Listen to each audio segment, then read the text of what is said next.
welcome to another Gray Magnolias vlog thing.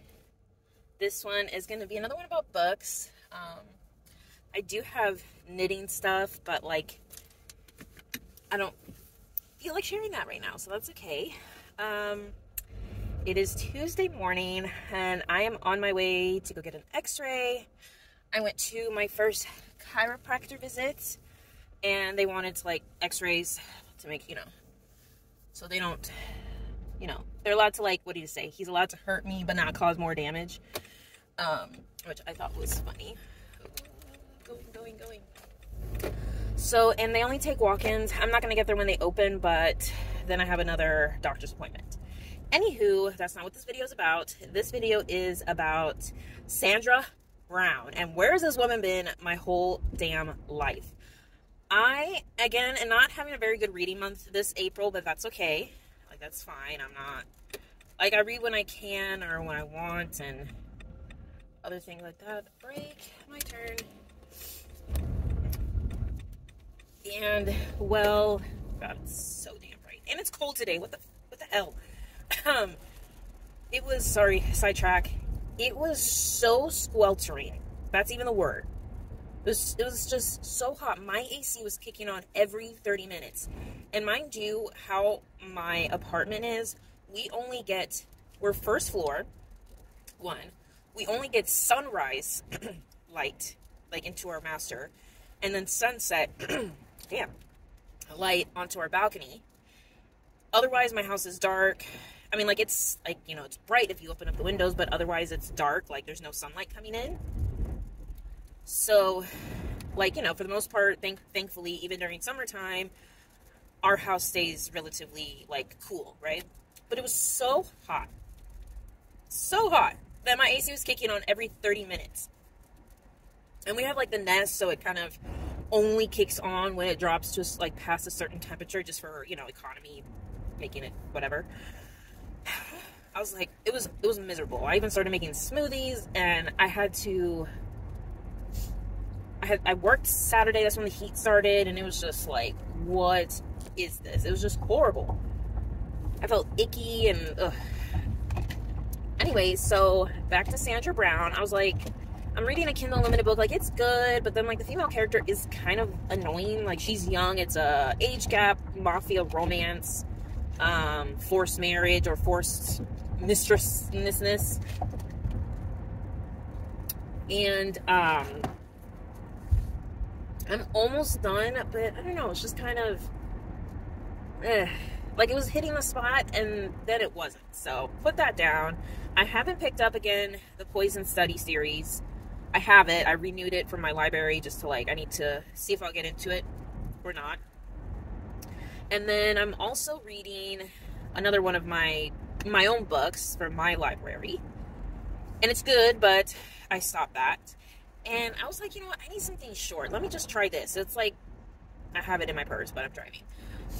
I have it, and it was just like, let me just try it. Sandra Brown, Thursday's Child. This is of her contemporary romance, and it's a novella. Amazing. After this clip, I'm going to insert my reaction clips that I did post on my Instagram stories, but I'm going to put it in this video. And this was exactly what I needed. Oh my God, it was exquisite. It made my, like, belly flutter, and oh, I was in love. I was like, this is hilarious, witty, and just like, oh my God, I love her character. Even though she, like, beat herself down a little bit too much, but he, like, lifted her up, and it was so passionate. I was like, oh, how was this hiding in my shelf? Oh my gosh. So just a little bit synopsis. She's an identical twin. One twin is colorful and fun, and her name's Allison. She is dull, spinster. She's a scientist, kind of like it. And her sister is engaged, and she's like, please step in for me, and while I go get a breast augmentation, which I was kind of like, about that part, but whatever. And she's like, and her sister's like, what? You're beautiful. Like, we have the same breasts. Like, you're fine. She's like, no, my fiance's gonna love it. I want to surprise him for this. So she's like, oh, crap. Okay, so obviously they're, like, complete opposites in personality and not looks. Obviously they're identical, but I guess what they wear, they're complete opposites as well. And oh my god, so it's just a hot mess of her trying to like stand in for her sister, and then she like falls, and oh, I don't want to give away too much from like my reaction, but I just finished it this morning, and even though it was only like a 170-page book, I usually am like, oh my god, it wasn't long enough, but it was like perfect. It just really wrapped it up in a bow. It had like some of my favorite like tropes and little things like that, and I was just, it was so good. So I have a few of hers. I picked up another novella that I had, and this one involves a deacon and kind of like a sultry woman character. And I'm like, yeah, I'm down. I'm like, all of a sudden, I'm like obsessed. I've only read one book. Obviously, like, I have a problem. Like, do one thing and I need it all. So I already like sent messages to my hubby last night. I was like, do you love me? And then I sent him listings on like eBay and stuff like that for like a bulk order of like the contemporary romance books, and I'm hoping to just kind of find them at the thrift store, because that's where I found my other ones. And funny enough, I left a Sandra Brown the last time I was at the thrift store, because I was like, you know, I haven't even read it yet, like, let me calm down. Right? I was trying to be my voice of reason in my head. And I regret it now, because it was of the contemporary world, because she also writes historical, and then she writes suspense, and which I most definitely, I mean, her writing style was just so good. And this one was written in the 80s, so it kind of like, you can tell, but my goodness, like, you know, everybody was bushy and, you know, kind of things like that. So good. So good. So I'll insert the clips here, and then I'll like touch base when I start reading the second book, which I will. And yeah, so this is kind of like an impromptu Sandra Brown read-along. Okay, happy Monday. I've been kind of doing like a Instagram break or whatever, but I had to get on here and talk about this book that I just picked up on a whim. I am again having not a very good reading month for April, but that's okay.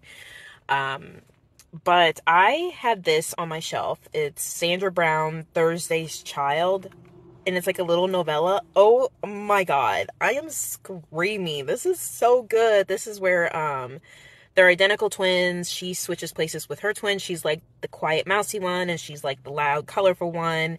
And she actually gets an instant connection with her sister's fiance's best friend. So, you know, this is a hot mess. But wow, I'm loving this.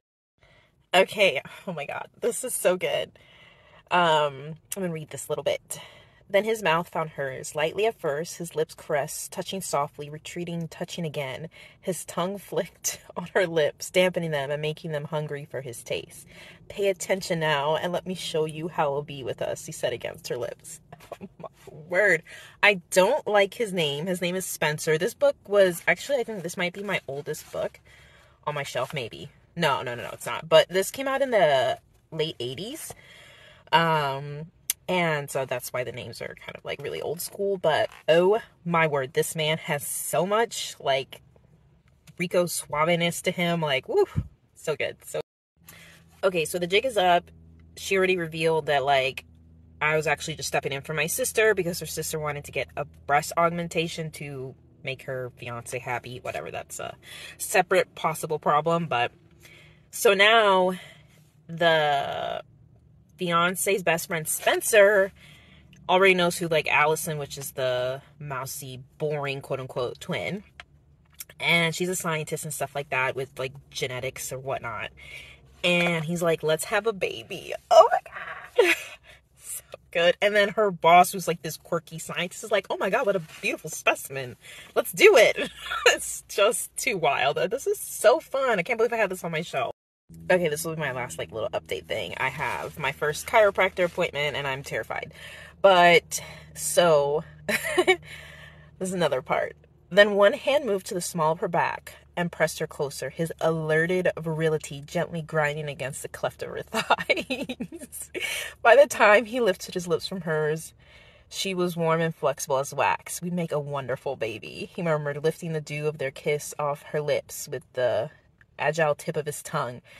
And think about it. I'll pick you up at 8 and expect an answer over dinner. This man, oh my god, this is, where has this been? I needed this. I need like, I still, you know, love, like, my super smutty scenes and all that stuff, but sometimes I just need, like, this questionable chemistry between the two characters. Okay, as I sit here and wait for them to open, I feel like I'm at the wrong location, but I guess we'll figure it out. I have plenty of time, I think, until my next appointment. Anywho, so this morning I finished Thursday's Child by Sandra Brown, and so good. I mean, the pacing is great. The chemistry was off the charts for these two, for Spencer and Allison, and he was so, like, the way she described him, he was, like, dark and alluring and just, you know, dark hair and, like, really tan skin and these piercing blue eyes, and he was just sex on legs, I swear. And, you know, so this has virgin trope, you know, the virgin trope. She's a virgin. They never say age, but I would have to say from, like, the vibe, she's, like, in her late 20s, early 30s. But, virgin, kind of, like, haters to lovers, and like, he's like, I want you. Oh my god. I'm, like, not really good at this. I just fangirl too much, for sure. But it was such a surprise. Like, I think if the year ended today, this would be my biggest surprise read of 2023, for sure. I mean, so I'm on my journey to hopefully one day become an author. I most definitely will be self-publishing and all that fun stuff. I don't think I can stand the idea of rejection from a traditional publisher. Anyways, so, like, you know, reading this and how much, I mean, she has hundreds of books under her belt. So Sandra Brown is a classic, but it's just so amazing how much one can pack in to such a short book. And like I said in my previous clip, most of the time I always, especially if the book is really good, I'm like, it wasn't enough. I need more. I need more of like their everyday thing of just like, what are they doing now, 5 years from now, 10 years from now? Like, I need it all, right? Excuse me.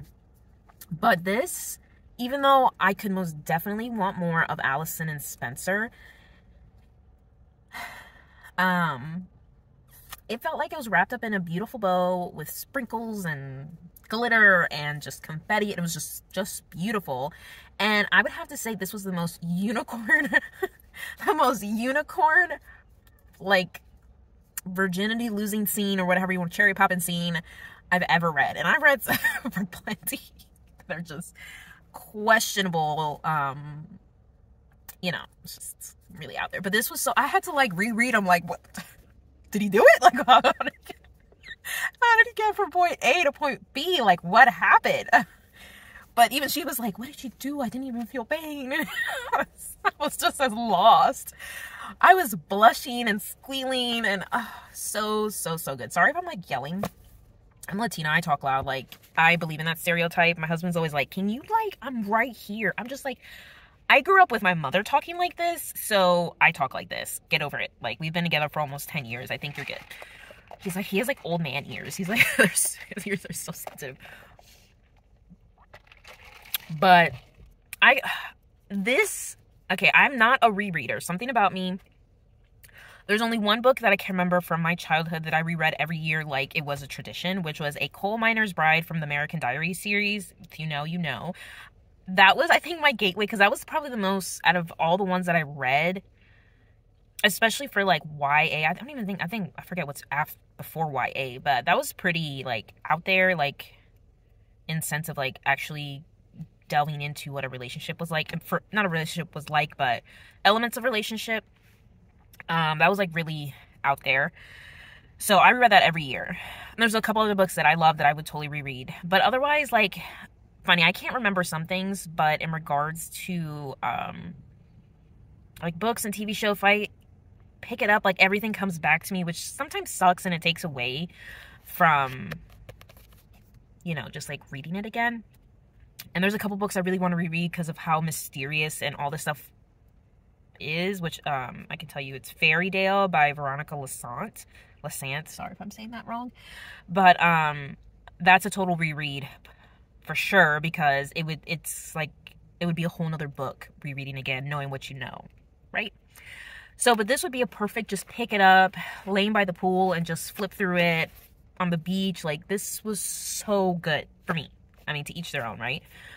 But then when she stood up for herself finally, and it, like, you know, when she revealed the twin switch thing, she's like, oh, fuck this, I'm over this. Look, this is her. She went to get her boobs done.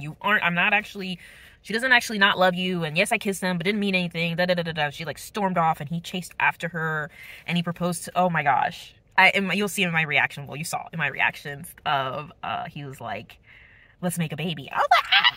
Okay, I know it's not, at least from what I've seen on Instagram and Bookstagram and stuff like that, the pregnancy trope is down there of, like, gives me the ick. I love it. Under the right context. Because sometimes, like, if I don't feel the chemistry between the two main characters, I'm like, really?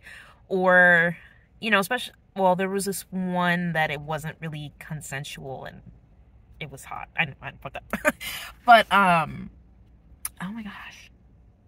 But it was so good. Like, I know so good is like, you know, like, really? It was amazing. Like, I want to pick it up and reread it. That's how good. And I mean, I feel like that's saying a lot personally for me. Like I mentioned, I'm not a rereader, but this one is kind of just like, I want to feel good. I want to laugh because I was cracking up. There was this part where they're having dinner and she's acting like her twin sister, and her twin sister is allergic to shellfish, and Allison hates red meat, hates pate.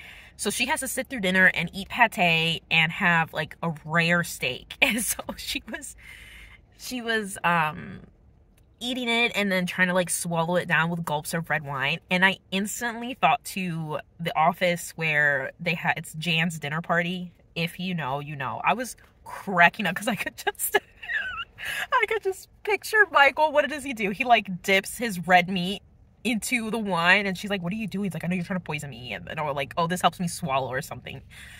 Oh god, if you know, you know. Like, I was laughing and my son's like, what's so funny? And I was like, I couldn't explain to him obviously, but it was such a delight. I give it a 5 out of 5 for sure. 5 out of 5. Hello. Okay, so this is the conclusion of my little impromptu Sandra Brown read along that I did. I finished Tempest in Eden the other day. It was my second choice. A little bit longer than Thursday's Child, but just as good. We have Shay Morrison and Ian Douglas. So I'll just read you the back first real quick. I didn't do that with Thursday's Child, but a renowned artist model, Shay Morrison thinks nothing of exposing her body to inspire great works of art. Hidden inside her, where no one can see, is the pain of a failed marriage. Then she accidentally walks in on Ian Douglas as he steps from the shower. Every gorgeous bit of him is immediately apparent, as is his disapproval of Shay. What isn't so obvious is his profession. Ian is a minister in a very stated community. Challenged and hurt, Shay decides to seduce him, but waiting for her are the traps of her own weakness and the potent force of sexuality. As a woman with a troubled past tries to understand a man different from anyone she's ever known before, and new feelings rising from her heart. This was so good.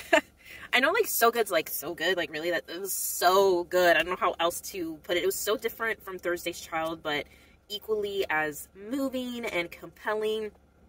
We start off in a weekend getaway at a cabin because Ian Douglas is actually Shay's new stepbrother. I think they didn't specifically say, but I would have to say they're in their late 20s, early 30s. And her mother finally remarried kind of very quickly after 7 years after her father passed. And she gets invited by her mother to, you know, meet her new husband and his son. So she goes, and like, her mother's not there, so she goes up to what would be her room, and there's kind of like a Jack and Jill bathroom, and it's like open, and she hears like singing, and she's like, hello, and he like can't hear her, and he's done in the shower, and then comes out butt naked. And she's like, oh hot damn, you know, and she's like trying to like get his attention, and she's kind of like very amused, and he turns and looks at her, and he's mortified, horrified, and just like, oh my god. So they kind of started off to a bad start. And like that whole weekend, they're at each other's throats. He's like saying, he's not being judgy, because she's a very sexual person. She's very sure of herself, her body, and she's fun. She goes against the rules and the standards of that time, because this is kind of, I would have, most definitely this is based in the 80s.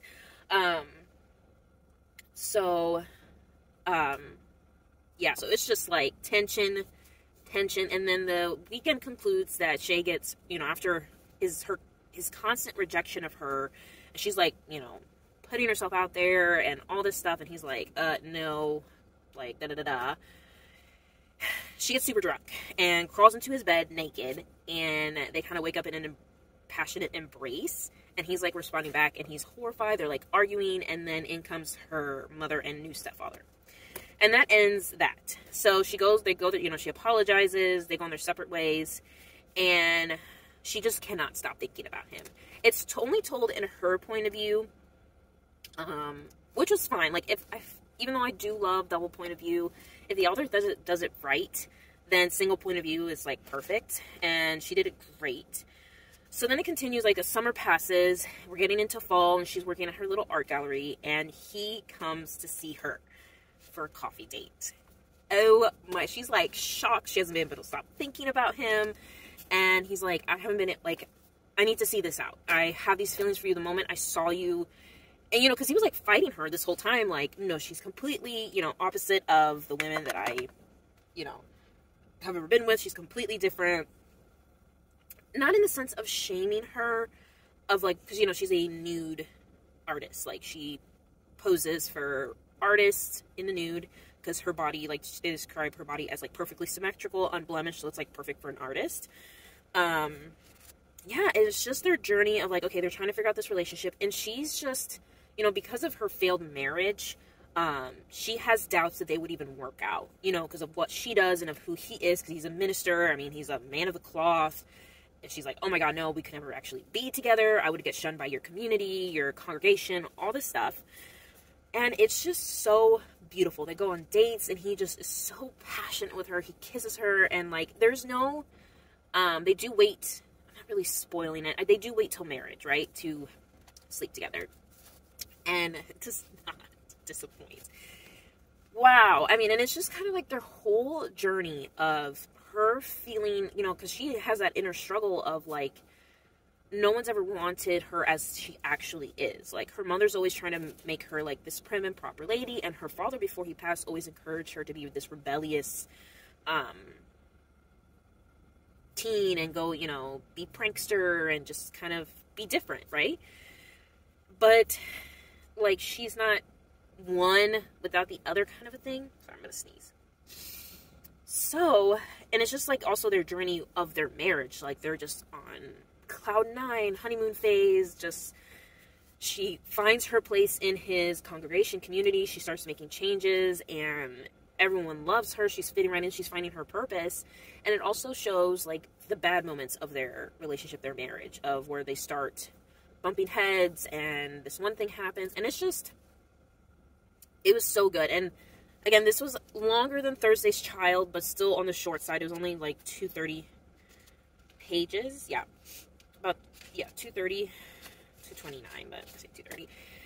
And it was just perfectly summed up. Like, I would like more of their story, but it felt complete at the same time, which her books do that. And she loves a, dark hair, dark skin man, just tall and broody. Like, this is my second book of hers. And when I say dark man, I'm pretty sure it's not an African-American man, but, like, someone who's just, like, really, really tan, like, strong muscles. And I just see a man from the 80s in my mind. And, oh my God, this book was so good. Let me read you a few experts, I think that's how you say that. This is not, like, I don't really think that there's any spoilers in here, because this book mainly focuses on, like, the growth of their relationship, of them coming to terms with, and I feel like he's always been very accepting of what she does. Like, he doesn't care, even though he's like, you're mine, I don't want anybody to look at you, which is fine, right? But she's the one that I feel like is more judgy of of, like, she feels like everyone's judging her, but no one's really judging her, if that makes sense. Anywho, so this is a little bit of, a moment that I was like, eeh. He says, I love you, Shay, I love you with all that I am, he said with as he tantalized her mouth with airy kisses and flicks of his capacious tongue. Ian, I love you more. Wow, I like cannot effing talk this morning. Ian, I love you so much that I get afraid. Never doubt that you aren't everything I wanted in a wife and in a woman. And then it gets like pretty steamy. This was actually before they got married. But I don't know, it was just so beautiful. And then another, he's like always reassuring her because she's like, oh no, like this is not going to work out. I am this way, you're this way. We just like can't work out. Because she doesn't want to give up what she's done her whole life, what she's fought to do of being like this model of like not caring, of being so confident in herself. So this is what he says to her. Shay, I was happy in my work, but there was no joy in my life. Do you understand? I was becoming stated placid. You were like an earthquake that shook everything up, turned everything upside down. You gave me an energy I didn't even know I was lacking. I had even come to resent my responsibilities, my church, and because they dominated my life so completely, I was busy. There was no one to share the quiet hours with. You won't be a detriment to my work. You'll add a new dimension to it.